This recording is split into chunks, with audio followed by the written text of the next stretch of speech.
નમસ્કાર વિદ્યાર્થી મિત્રો, હું વિરેન સુતાર એકવાર આપણું ફરીથી MH મેથ્સ હબ યુટ્યુબ ચેનલમાં હાર્દિક સ્વાગત કરું છું.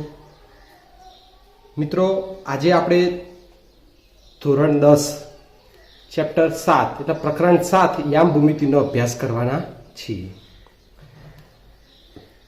આ પ્રકરણનો અભ્યાસ કરતા પહેલા મિત્રો આપણને ખબર હોવી જોઈએ કે આ પ્રકરણમાંથી કેટલા માર્ક્સના દાખલા પૂછાવાના છે. તો આ પ્રકરણનો ગુણભાર 5 થી 7 માર્ક્સ છે. મીન્સ 5 થી 7 ગુણ. હવે 5 થી 7 ગુણની અંદર 1 માર્કમાં MCQ, 1 માર્કમાં ટૂંકા પ્રશ્નો અને 2 કે 3 માર્કમાં એક દાખલો આવી શકે છે. મિત્રો, આ પ્રકરણ ખૂબ જ સહેલું છે. તમે 5 માંથી 5 અથવા 7 માંથી 7 માર્ક્સ મેળવી શકો. હવે મિત્રો, ચેપ્ટરનું નામ છે આપણું યામ ભૂમિતિ. હવે યામ ભૂમિતિની જરૂર શા માટે પડી?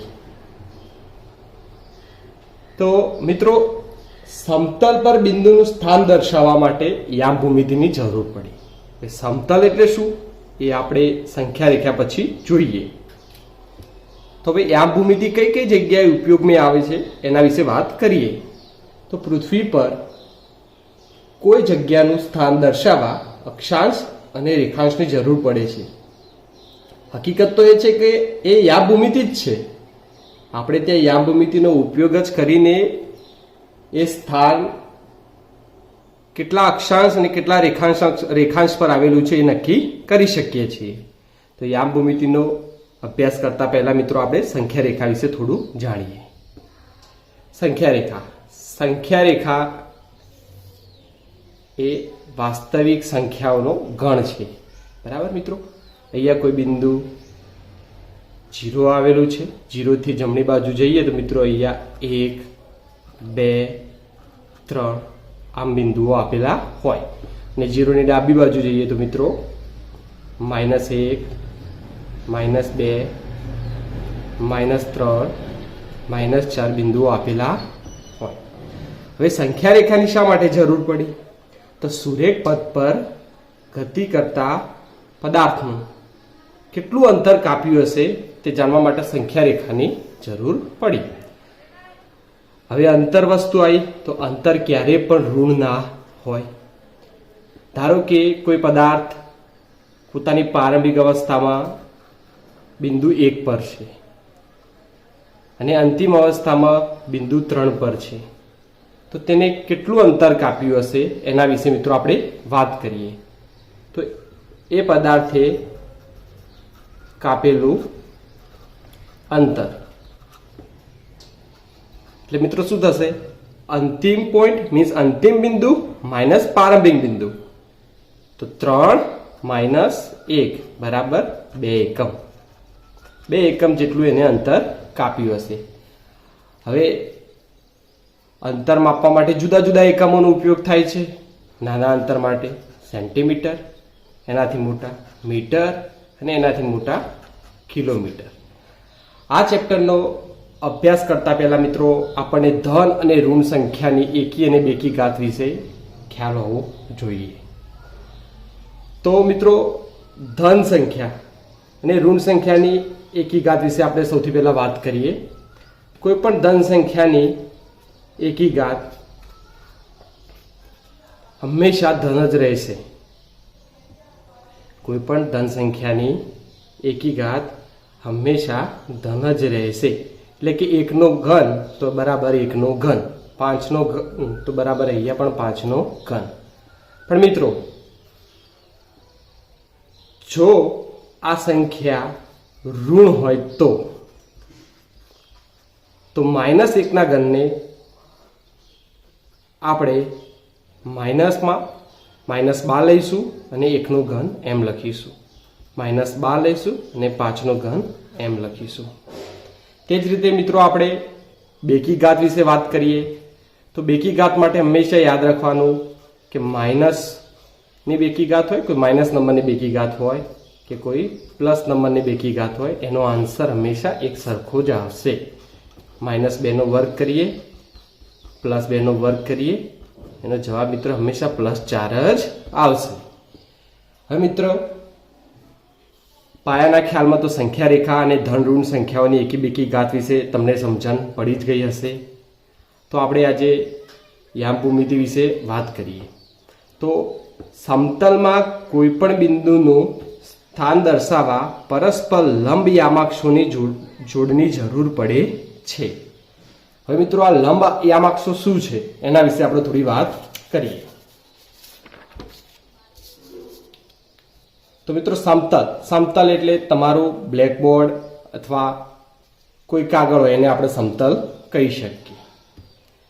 હવે સમતલ પર બિંદુ દર્શાવવા માટે આપણે લંબ યામાક્ષોની જરૂર પડે છે. તો એક સમક્ષિતિજ રેખા છે જેને આપણે એક્સ અક્ષિસ કહીશું અને એક એને શિરોલંબ રેખા છે જેને આપણે વાય એક્સિસ કહીશું. અને આ બંને રેખા જે આ છેદે તેને મિત્ર આપણે ઉગમ બિંદુ કહીશું. મિત્રો આ બંને રેખાના છેદવાથી આપણને અહીંયા ટોટલ 4 ભાગ મળશે. ભાગ 1, ભાગ 2, ભાગ 3 અને ભાગ 4. તો ભાગ 1 ને આપણે પ્રથમ ચરણ કહીશું,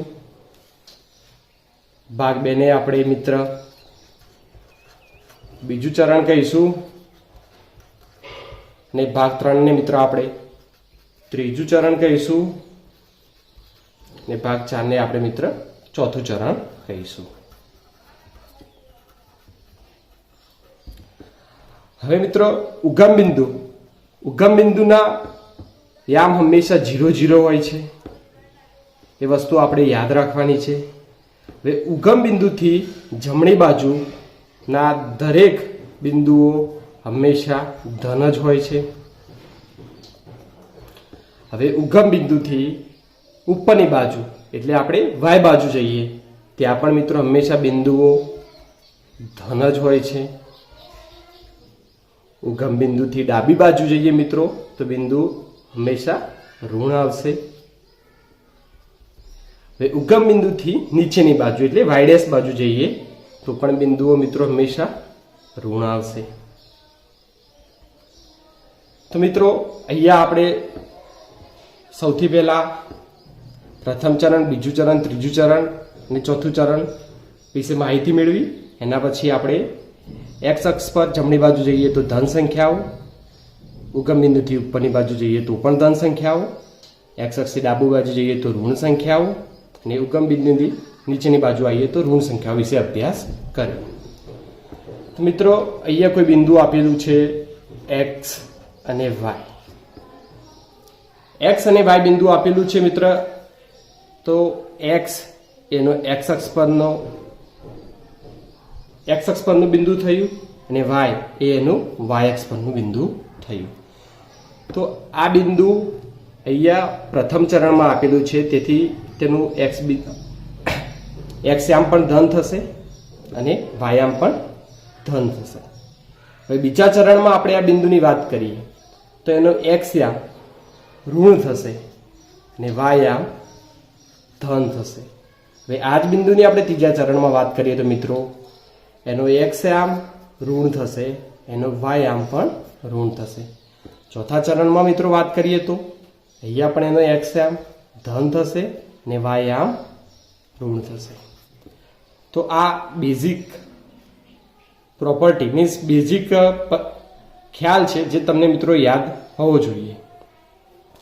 હવે યામ ભૂમિતિમાં આપણે બિંદુ XY, બિંદુ -XY આ બંને વચ્ચેનું અંતર શોધવું, બિંદુ XY, બિંદુ -x, -y આ બંને બિંદુ વચ્ચે અંતર શોધવું. તેના માટે જુદા જુદા સૂત્રો પણ આપેલા છે. તો સૌથી પહેલા ધારો કે મિત્રો આપણને અહીંયા એક કોઈ બિંદુ આપેલું છે, બિંદુ 4, 5. તો 4 એને એક્સ એક્સિસનો યામ થયો, 5 એનો વાય એક્સિસનો યામ થયો. તો મિત્રો આ જેટલું અંતર હશે એનું વાય એક્સ જેટલું હશે. સોરી આ જેટલું અંતર હશે એ એક્સ અક્ષ જેટલું હશે અને આ જેટલું અંતર હશે એ વાય અક્ષ જેટલું હશે. તો અહીંયા આપણે એક્સ અક્ષ પરનું અંતર કેટલું આપેલું છે મિત્રો? 4. તો આ અંતર આપણું 4 હશે અને આ અંતર આપણું કેટલું હશે મિત્રો? 5 હશે. તો મિત્રો આ એક્સ યામ જેટલું અંતર હોય અને આ અંતર વાય યામ જેટલું હોય. મિત્રો એક્સ યામ જેટલા અંતરને આપણે કોટી કહીશું અને વાય યામ જેટલા અંતરને મિત્રો આપણે ભુજ કહીશું. હવે મિત્રો આ આપણું સમતલ તૈયાર થઈ ગયું. આ સમતલમાં આપણે હવે બિંદુઓનું નિરૂપણ કર્યું. ધોરણ 9માં આપણે શીખી ગયા છીએ. હવે આ પ્રકરણમાં સૌથી ઉપયોગી અગત્યનો મુદ્દો વર્ગમૂળ છે. અંતરસૂત્રમાં સૌથી વધારે આપણે વર્ગમૂળનો ઉપયોગ કરવાનો છે. તો વર્ગમૂળ ધોરણ 8માં પણ આપણે શીખી ગયા. થોડું એકવાર આપણે ફરીથી જોઈ લઈએ. હવે 5નું વર્ગમૂળ 5 જ થશે, મીન્સ વર્ગમૂળમાં 5. જ્યારે 10મું વર્ગમૂળ ગોતવું હશે તો વર્ગમૂળમાં આપણે 10 લખીશું, 10ના અવયવો લખીશું, 5 ગુણ્યા 2. મિત્રો અહીંયા કોઈ વસ્તુ 2 વખત આપે તો એને 1 વખત બહાર લઈ લેવી, મીન્સ કોઈ નંબર 2 વખત આપે તો એને 1 વખત બહાર લઈ લેવું, બાકી વધે એમના એમ લખી દેવું. ધારો કે કોઈ નંબર આપણને 20 આપેલો છે અને 20ના અવયવો મિત્રો આપણે પાડ્યા અહીંયા 5 દુ 10, 10 દુ 4. તો 2 કેટલી વખત આપે? તો મિત્રો સૌથી પહેલા એ આપણને ખબર હોવી જોઈએ કે આપણે અવિભાજ્ય અવયવો પાડવાના છે. તો 2 કેટલી વખત આપેલા છે મિત્રો? આપણને અહીંયા 2 વખત આપેલા છે. તેથી મિત્રો આપણે 2 એક વખત બહાર લઈશું અને 5 એક વખત આપ્યો છે એટલે 5ને આપણે એમને એમ વર્ગમૂળમાં રાખીશું. તો મિત્રો આ વર્ગમૂળનો ખ્યાલ વિશે તમને ખબર જ હશે. હા મિત્રો, તમને ક્વેશ્ચન થતો હશે કે માઇનસનું વર્ગમૂળ નીકળે કે નહીં નીકળે. માઇનસનું વર્ગમૂળ નીકળે એ આપણે ધોરણ 11માં સંકર સંખ્યાઓનો અભ્યાસ કરીશું ત્યારે આપણને ખબર પડશે. પણ અત્યાર પૂરતું મિત્રો તમારે યાદ રાખવાનું છે કે માઇનસનું વર્ગમૂળ નથી નીકળતું.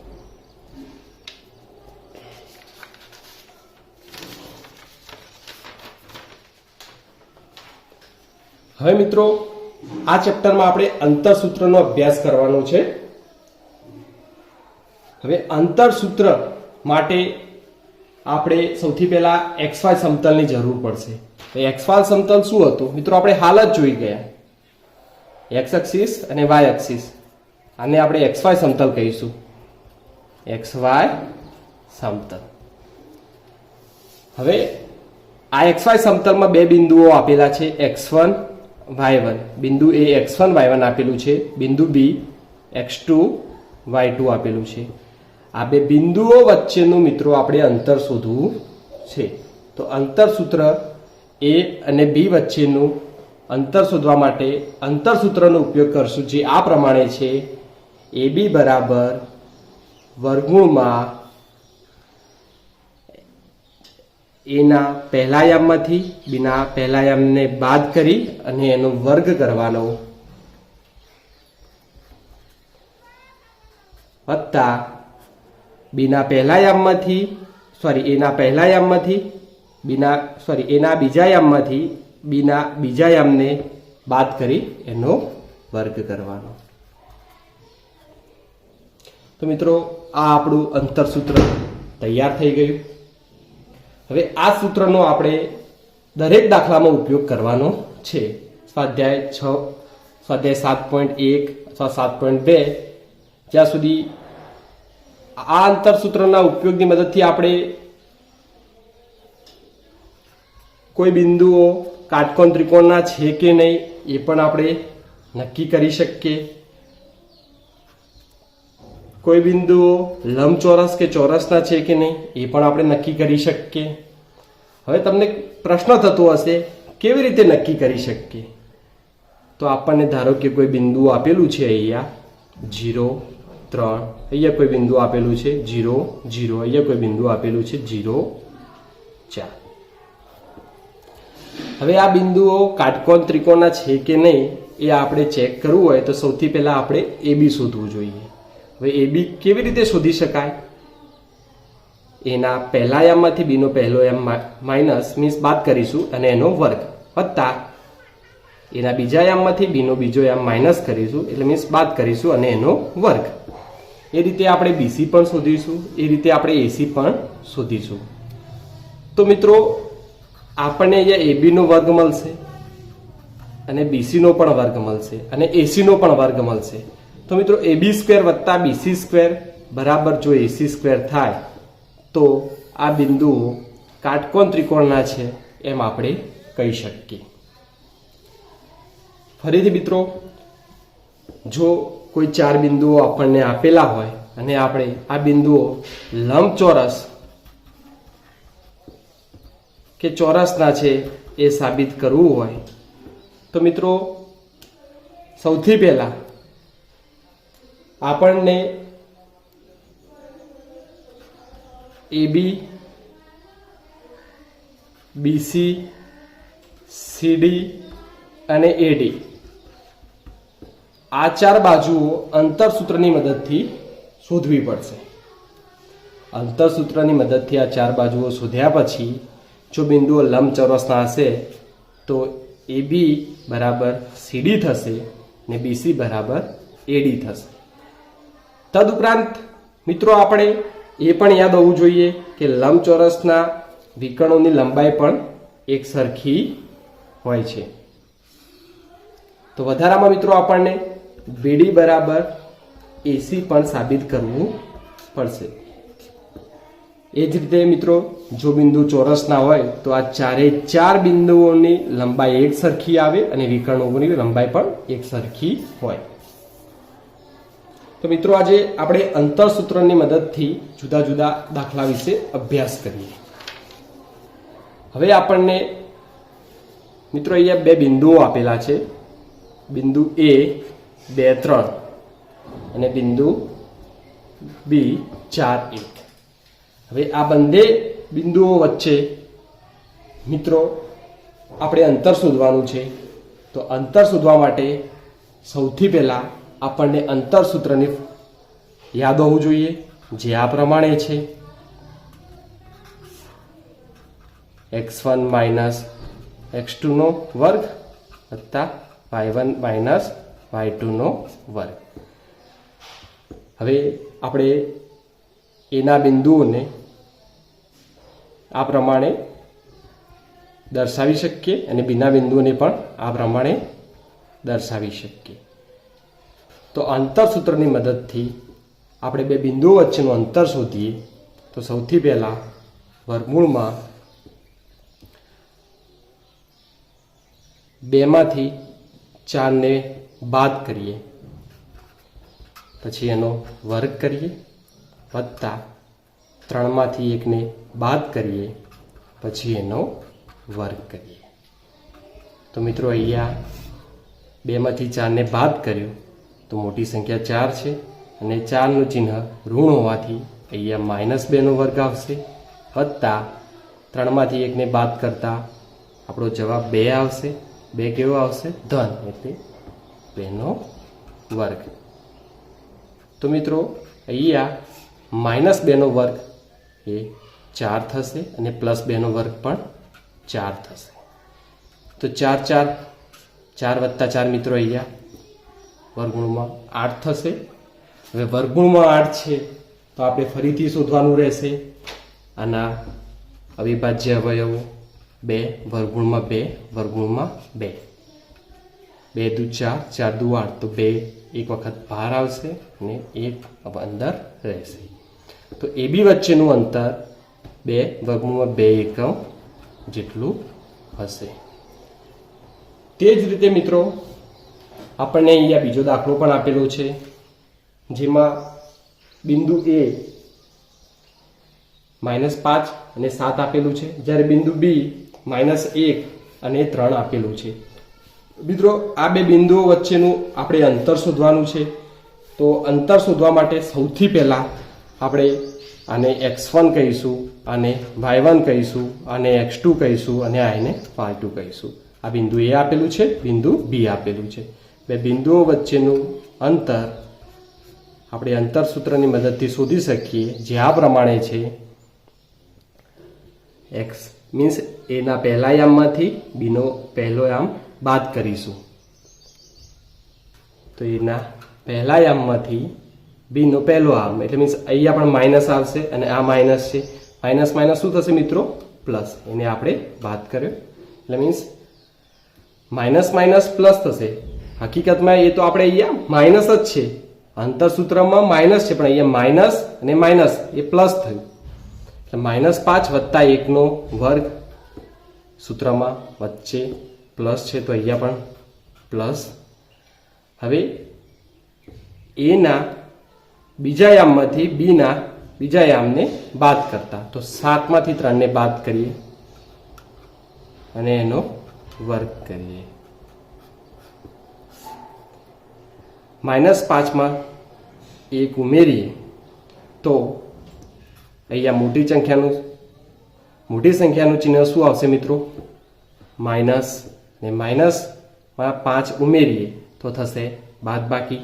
તો 5માંથી 1 જશે તો 4 એનો વર્ગ વત્તા 7માંથી 3 જશે તો 4 એનો વર્ગ. તો મિત્રો અહીંયા આપણને મળશે વર્ગમૂળમાં 16. અહીંયા પણ મળશે વર્ગમૂળમાં 16. વર્ગમૂળમાં 32. 32 એટલે 16 દુ 32. હવે વર્ગમૂળમાં 16 એ આપણને જાણીએ જ છીએ, એને 4 કહેવાય. તો 4 વર્ગમૂળમાં 2 એકમ. બે બિંદુઓ વચ્ચેનું અંતર મિત્રો આપણને મળી ગયું 4 વર્ગમૂળમાં 2 એકમ. તે જ રીતે મિત્રો આજે આપણો છેલ્લો દાખલો છે. બે બિંદુઓ આપેલા છે A B અને બીજું બિંદુ આપેલું છે -A અને -B. આ બે બિંદુઓ વચ્ચેનું આપણે અંતર શોધવું છે. તો આ બિંદુને હું નામ આપી દઉં બિંદુ P અને આ બિંદુને હું નામ આપી દઉં બિંદુ Q. બે બિંદુઓ વચ્ચેનું અંતર શોધવું છે. તો સૌથી પહેલા આપણે અંતરસૂત્રનો ઉપયોગ કરીશું જે આ પ્રમાણે છે. Pના પહેલા યામ એટલે કે Aમાંથી Bનો મીન્સ Qનો પહેલો યામ એટલે -A બાદ કરીશું અને એનો વર્ગ કરીશું વત્તા Pના બીજા યામ Bમાંથી Qના બીજા યામ -Bને બાદ કરીશું પછી એનો વર્ગ કરીશું. તો મિત્રો અહીંયા માઇનસ માઇનસ શું થશે? પ્લસ. પછી એનો વર્ગ માઇનસ માઇનસ પ્લસ પછી એનો વર્ગ. તો A વત્તા A 2 વખત A થશે મિત્રો અને B વત્તા B 2 વખત B થશે મિત્રો.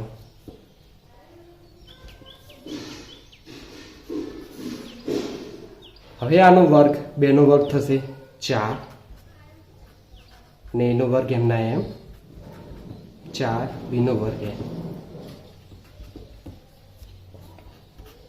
4 આપણે બહાર લઈએ